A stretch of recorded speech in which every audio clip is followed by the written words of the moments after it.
Hey guys, welcome to another episode of the Nihongo Master podcast. It's your host Azra, and I have to say, we've talked a lot about various aspects of life and living in Japan in the past few episodes, from the nitty-gritties to the fun stuff.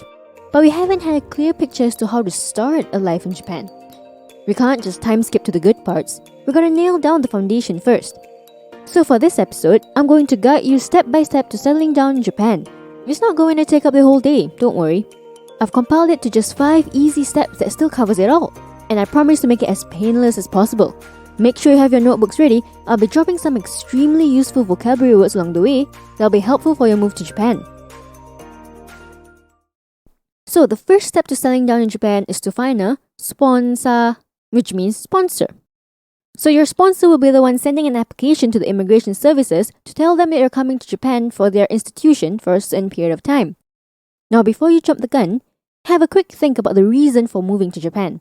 Put aside the who, what, when and how for now and focus on the why. Why are you moving to Japan? The reason will affect the kind of life you'll live here in terms of the visa you're getting, the duration of your stay in Japan, and your day-to-day routine. If your reason is to do all of the touristy activities, don't bet on getting that long-term visa. The 2 common paths people take when they decide to live in Japan is for either education or work. These 2 paths can get you sponsored for your visa. If you're planning to study in Japan, start researching on schools, or gakko in Japanese. The fastest and easiest route is learning Japanese. Language schools offer various lengths of programs, anything from 3 and 6 months to a year or 2. There are other fields of study though, including business, engineering, and economics offered by daigaku, universities. So, your school will be your sponsor. Now, the other path is getting yourself a job, or shigoto in Japanese, in Japan. We're not going to go into detail as to what jobs are available in Japan for foreigners, but we have a few articles on the Nihongo Master blog if you're interested. I'll say the easiest one to land is English teaching.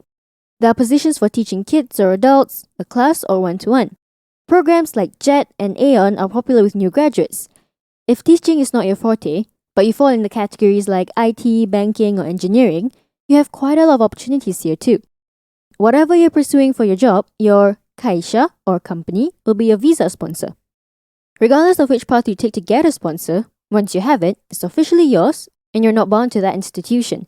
You can maintain your residency status without being tied to your initial sponsor, as long as you can find another one.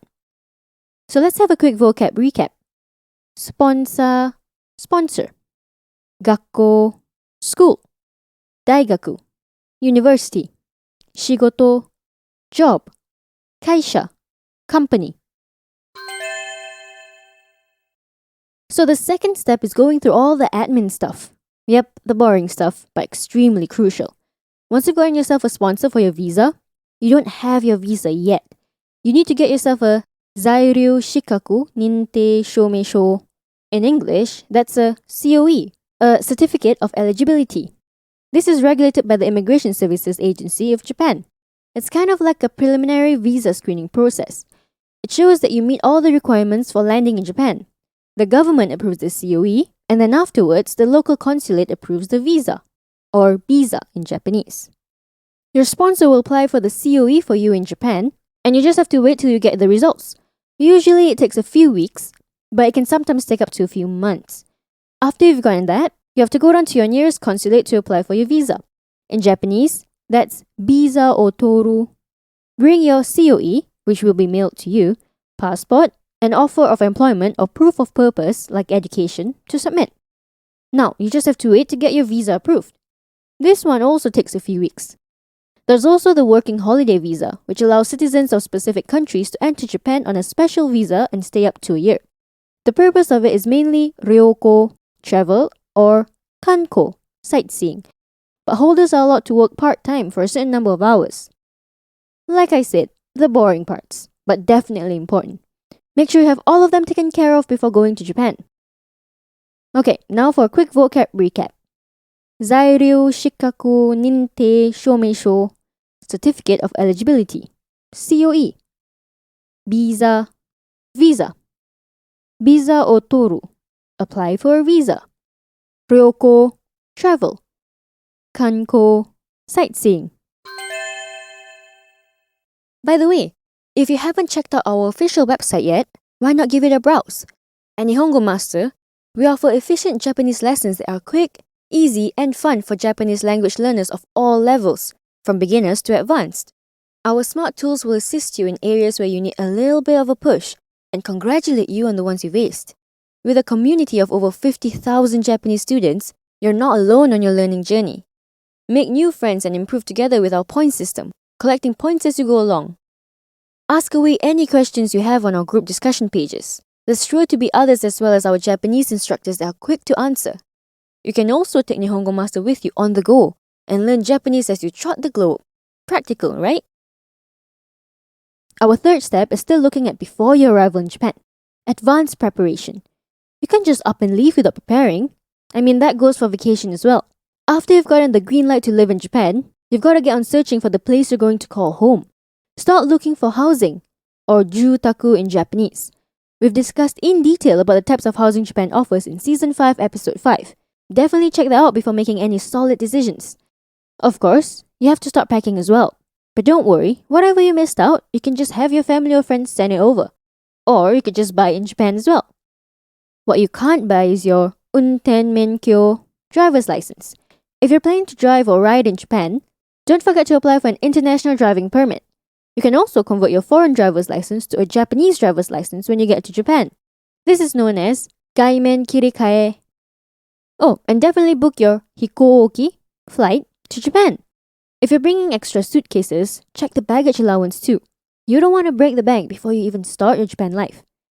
When you land, you'll be able to get your residence card, or zairyu kado in Japanese, at the customs. Here's a quick vocab recap.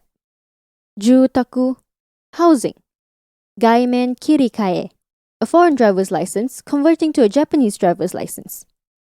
Hikouki, flight. Zairyu kado, residence card. Okay, now we're in Japan. Don't go off running to the first ramenya or pachinko arcade. You've got to get on to step 4, registration. Your first order of business is to head to the kuyakusho ward office and register your address. Don't worry if you booked a hotel for the first few days. As long as you register your jusho, address, within the first 2 weeks of your arrival, you're good. This gives you time to do all the apartment viewings before making your decision. Make sure to bring your juminhyo or residence certificate when you're registering. Now, when you're at the kuyakusho, you should also apply for your My Number card, which is kind of like a social security number in the US. So your residence card is your ID, your My Number card is like your tax number. It'll be made to your registered address in a couple of weeks.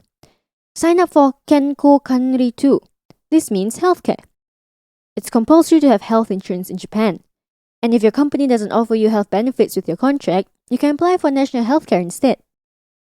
After all that fuss in the ward office, your final step is to head over to the ginko or bank and open yourself a bank account. This should be fairly easy, but you should do your research first on the various banks and what they offer. I have my first one opened with JP Post Bank. It's foreigner friendly and have your bank account up and running instantly. Okay, promise this is the last nitty-gritty. Let's recap the vocab, shall we? Kuyakusho, ward office. Jusho, address. Juminhyo, residence certificate. Kenko Kanri, healthcare. Ginko, bank. Our final step, the one we've been waiting for, integrate. After all that admin work, you can now relax knowing that you've done all those formal stuff. Make friends and mingle. We have a whole episode dedicated to the social culture in Japan, Season 5, Episode 10. Enjoy the city you're in. See Japan like a local. Have fun like a local. You already know how to if you tune in to Season 5, Episode 8. There's no hard and fast rule as to how to live in Japan, because everyone's experience of life in Japan varies. Make the most of it however you want, whether it's cafe hopping, trying out as many ramen shops you can, exploring one city to the other, or just chilling every weekend. Japan is what you make it to be. In just 5 steps, you can start your life and settle down in Japan. The process to getting there can be a bit of a doozy, but it's definitely worth the extra effort. So what are you looking forward to do after you've settled down in Japan? Tell us your thoughts by commenting on our social media platforms. You can find us on Twitter, Facebook, and Instagram. Also, Head over to the Nihongo Master blog if you're interested in reading up on topics like these some more. And if you're keen on picking up some more Japanese for yourself, pop onto our official website, nihongomaster.com, to learn more. While you're at it, why not get yourself a subscription? Get a head start on your Nihongo journey with Nihongo Master. And thank you so much for listening in. Join me in the next one where I'll be walking down the avenue of Japan's rich culture. Mata ne!